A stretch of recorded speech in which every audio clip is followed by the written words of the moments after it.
মানে আব্বু জি বলো। আমি খিচুড়ি রান্না করবো না, হ্যাঁ, হাত কেটে গেছে, মা খাইতে পারতেছে না, তো মা খাই দাও। খিচুড়ি মা খাই দেবো। হ্যাঁ, পেঁয়াজ রসুন সব কিছু কাটছো? কাটছি, কাটে সব কিছু দিছি, শুধু মা খাই দিবা। সব কিছু কাটছো? হ্যাঁ শুধু মা খাই দেবো আমি? হ্যাঁ, মা খাই দিয়ে পানিটা দিলে হয়ে যায়। মা খাই দেওয়া পানি দেওয়া বসাই দেবো? হ্যাঁ আসো। কেন তুমি পারো না? হাত কেটে গেছে, নাইলে তোমারে কইতাম না। হাত কেটে গেছে? হ্যাঁ, ওই আচ্ছা জায়গায় মন কর কি মা খাইলে জ্বলবো না। আমি সব কিছু কাটটা দিয়ে থুইছি, শুধু মা খাই দিবা আর তেল দিন। শুধু মা খাই দেবো? হ্যাঁ, আচ্ছা ওঠো, আমি মা খাই দিতে। তুমি আসো। এর ভিতর কি কি দিছো গো?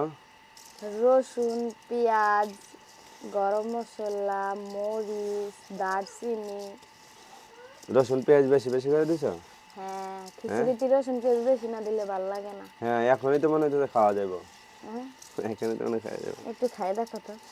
না, লাড়কি চুলা রান্না? হ্যাঁ, এই যে চুলা।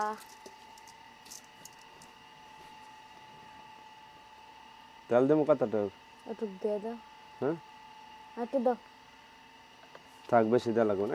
কম কম করে খাইবা, হ্যাঁ, কম কম করে খাইবা। যেটা যতটুক পরিমাণ দেওয়ার দরকার অতটুক পরিমাণে দিই, তার বেশিও দিনে কমও দিনে। চলো তো জ্বালাও, জ্বালাও নাই। এটা মা খায় পানি দাও, পরে ওই জায়গায় রাখে আর জ্বালামো। হ্যাঁ, পাতিল চুলার পাত দিয়ে জ্বালামো। দেখো কিরকম দেখা যাচ্ছে, খিচুড়ির মতো হয়ে গেছে না? হুম। হ্যাঁ,